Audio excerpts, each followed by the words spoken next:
Hello, everyone, and thank you for your welcome here to Australia. I always apologize for my Russian when I deliver a presentation in Russian. I have to apologize today also for my English because definitely you speak much better English than I do. If I were in Spain, I will apologize also for my Spanish. So I work for La Liga, definitely in business development in Russia and Belarus. Don't take a lot of attention on Russia and Belarus. I'm trying to, with my presentation, point what I did in Russia, because I found that the startups I've spoken with, they have a main problem of developing and reaching to the final client, even though they have a great product that they have developed. So they have fantastic products, but they have some problem that I found out while speaking with all of them, or most of them, that they cannot reach the final client when they are going away. So they arrive, like I did, to Russia with a fantastic product, but what when you arrive there? You cannot actually communicate. It's a different language. It's a different place. You don't know what to do. So I am going to point out what I did in Russia and in Belarus to try to put it in the same line that the startups can do when they are going to a foreign market and develop their markets there.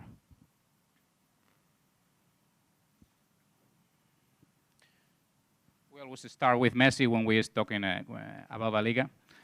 You know, not only with a picture of Messi, but also with a video of Messi. I usually do this after the other people presentation, so I can take the floor. Now I'm making it at the beginning. It doesn't serve the purpose, but you're going to enjoy it. But the fact they do have that policy in terms of their player selection makes it all the more remarkable that along with Barcelona and Real Madrid, Athletic Bilbao have never been relegated from the Primera Division. See how the guy works along, like when you're going to a new country. Even their own teammates are complaining, what are you doing? Why don't you pass me the ball? But at the end, he scored and everybody is happy. You can see Luis Suarez over there complaining very much. I don't get the ball. What are you doing? When he scores, everything is over. And I'm not meaning that I am Messi or that none of you is, but sometimes you have to take the lead and just take the ball and actually dribble a couple of players and show your team that you are actually doing something that can help your own company. So people is also happy after that. So the arrival, that's the most important actually thing of the trip. When you get there and you see a market that is, actually with a good product, as I told you, but no people. This image is actually an image that was taken in a football match of Barcelona versus Las Palmas, when this illegal referendum happened in Catalonia.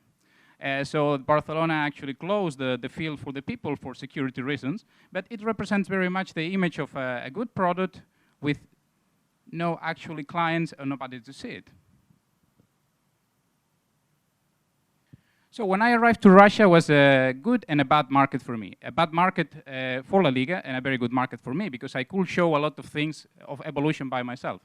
I arrived to Russia and there was no broadcasting, so it was the only country in the world, along with Mongolia, where La Liga was not broadcasted for that year. So for me it was good. Okay, I can show some immediate results if I close a broadcasting deal with some local broadcasters. There was no digital at all. We don't have any penetration in the local social networks, which are very important in Russia. We have Facebook, we have Instagram, but we have two very powerful social networks that are local, and we had nothing there. There were no Russian players in La Liga at all, and we have no relationship at all with communications and with media. As I told you before, as you can see in the map, the gray points are the points with no broadcasting of La Liga. You see all the map totally colored, but my country and Greenland and Mongolia with no broadcasting. So for me, that was an opportunity to show an early development. We have, as I told you, only an official presence, pirate presence in the social networks, which is useful also, because even if it is pirate, it shows that there is a fan base that you can actually filter to make it official. And two football players, one woman and one guy. Cheryshev playing for Villarreal at that moment, now playing for Valencia, and Nadia Karpova playing for Valencia, now playing for Sevilla. So you can see there was a very, very smart agent in the first decade of the century who brought like half of Russia to Spain. He became totally rich. And then after that, we don't have much presence, which actually is a problem for the Russian fans to get engagement with the local championship, because there is a lot of patriotism in Russia, and they like to see their players playing for someone. In this case, my only link is Denis Cheryshev, which is Russian, but he was born in Nizhny, and he moved to Spain when he was 3 months old, so he's also not taken as a very Russian guy. First, when you arrive there, of course, you make an evaluation, like I did, of the broadcasting, of the digital, of the players that they're in Russia, the communications, and you have to develop a strategy. This image has also a story. These are actually the number of passes that Paris Saint-Germain made against Barcelona in the match of the Champions League, where they lost 6-1 in the last 10 minutes of the match. They were losing 3-1 in the minute 87. They lost 6-1 and got eliminated. In 10 minutes, they managed to give only 3 passes, 4 real, actually, good passes. 3-1 were after Barcelona's goal, so for kickoff. No strategy. So the strategy was actually clear for me when I arrived there. First of all, find a broadcaster. Second, go digital. Then you have to show your value, because even if you do a great job and you don't go to these kind of events, if you don't network, nobody knows about it. And of course, you have to show results to your employees so they can keep on paying your salary and they don't fire you, and you have to find another thing. First thing was definitely finding a broadcaster. I needed to get to the public in Russia. To the public in Russia with football, you get through television or through internet. And of course, I had to make a research stage, which is very important also for startups when they're going outside. You don't go outside and you just go there and try to sell your product without knowing what is going on in the country. In Russia, it's a very special country. As it was mentioned before, it's like the Wild West. It's a very monopolistic, very regulated by the government. So we have few options. In terms of satellite, we have only conservative options, but I thought that we could actually cheat a little bit on the government and find another way of distributing the product by finding new internet companies that are doing that. So I actually found one option, the conservative option, who was the monopolistic state TV company, and some disruptive options, OTTs, that are actually broadcasting online. Match TV is the... Don't pay much attention in the brands. It's just as a matter of example. Probably you won't understand what are they. It doesn't matter. Match TV is the official state company that is broadcasting most of the sports events in Russia. And there were several OTT companies that are working and distributing content online. And one of them was Telesport. The risk that we assumed with Telesport when we chose them, because we finally chose the disruptive option, was that they were prepared, but they didn't have the support of the government, of course, and you never know what is going to happen when a company starts working in the business.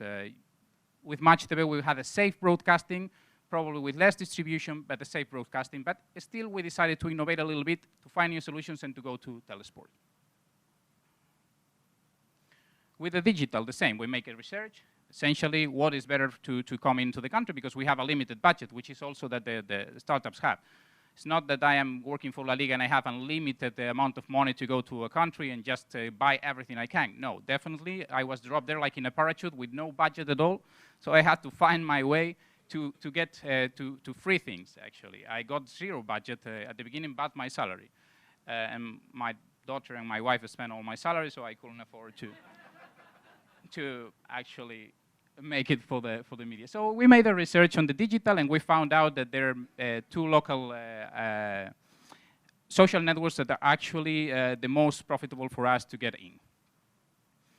These are actually a little bit of definitions of the network. They are habitual, the usual ones like Instagram, Twitter, and Facebook. But we have VK, which is Kontakty, which is 7 times bigger than Facebook in Russia. And Odnoklassniki, which is a little bit more traditional, like meeting all schoolmates, that has also a quite good reach. We decided to go for the Kontakty because it's literally the one with more audience and reach between the Russian language speaking people. Of course, we have to set the goals. I didn't do this alone. I have to find some local people that help me because they know better the country than I do. It will be very arrogant to arrive from Spain to Russia and tell them what to do. Actually, they won't like it and will kick me out in like 20 minutes. So I found some agencies to work with me, but you have to explain very carefully to these agencies about your goals, because they don't know what's La Liga goal. They want to make a lot of things. They want to get more money out of you, and you have to explain them about what you definitely need. And you have to do the same with your company. You have to explain them what is the country about, because La Liga probably wants to do a lot of things in Russia that we can't do. So my job is like intermediating a little bit between all of them to get the best results for everyone, including for me. I set myself the goals, agreeing them with my digital department in Madrid and agreeing them with the agency. So we made a short list of objectives that we should reach by the year.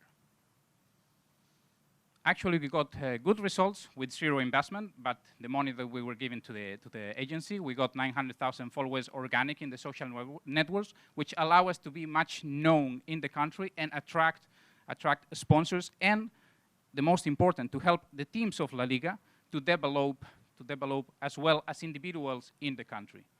I didn't explain what La Liga is. Maybe some of you doesn't know exactly what La Liga is, but what we are is like the professional organization that is actually regulating the competition and selling the television rights, international rights of La Liga.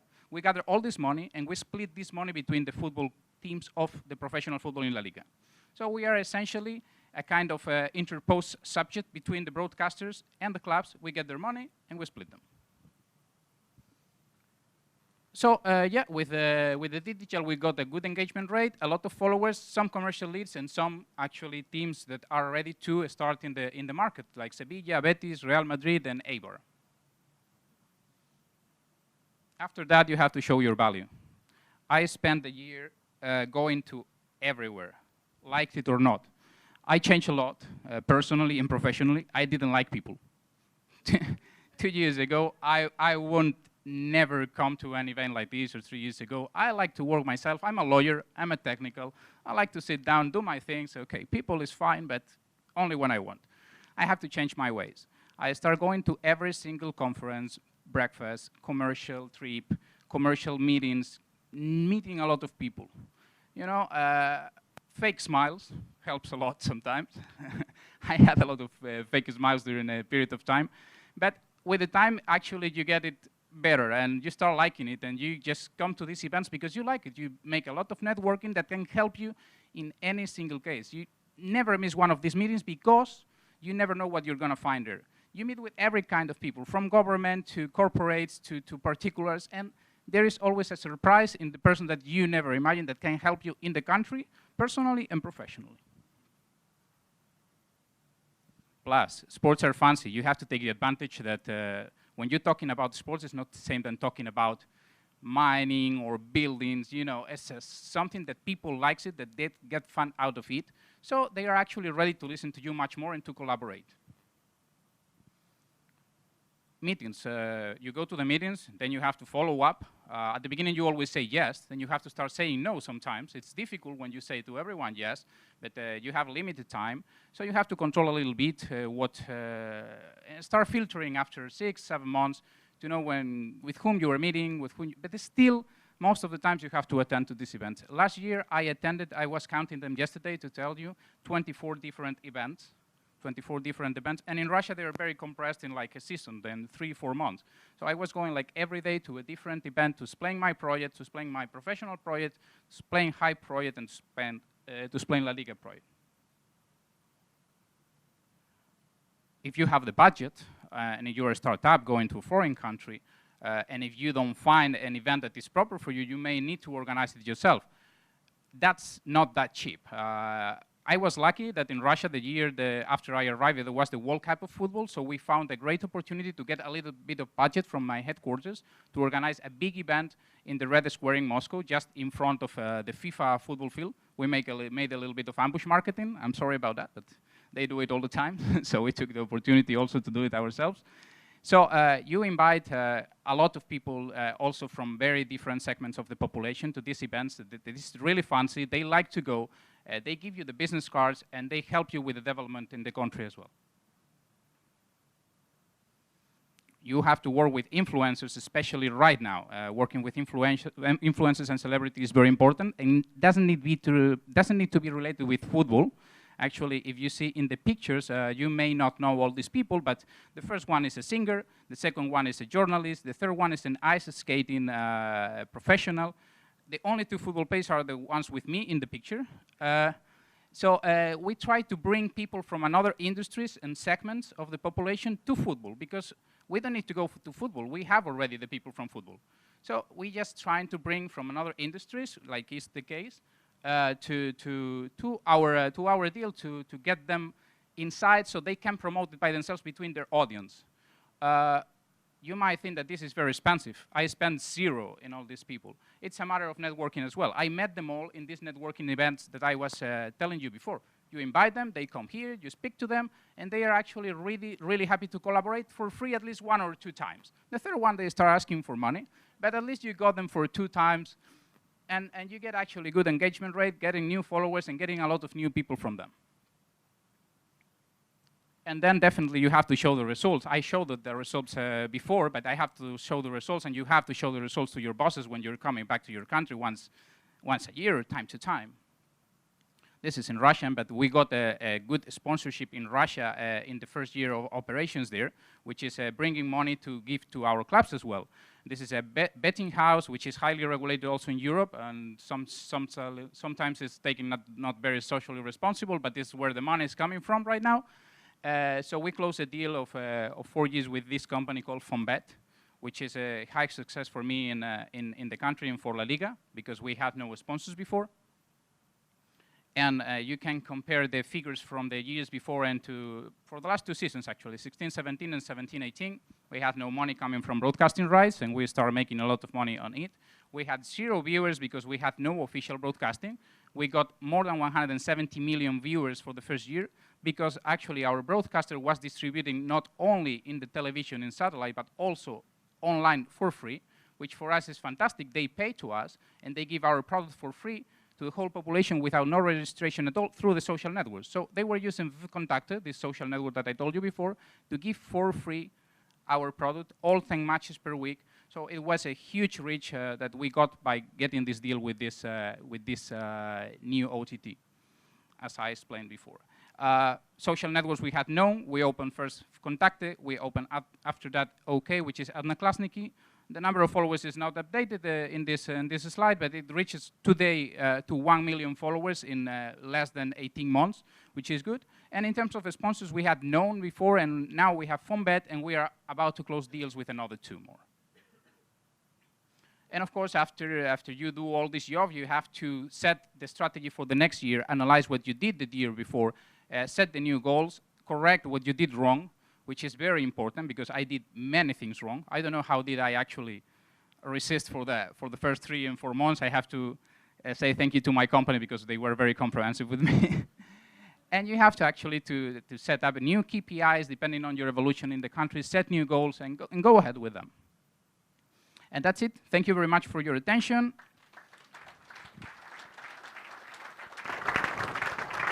Terrific. Thank you, Daniel.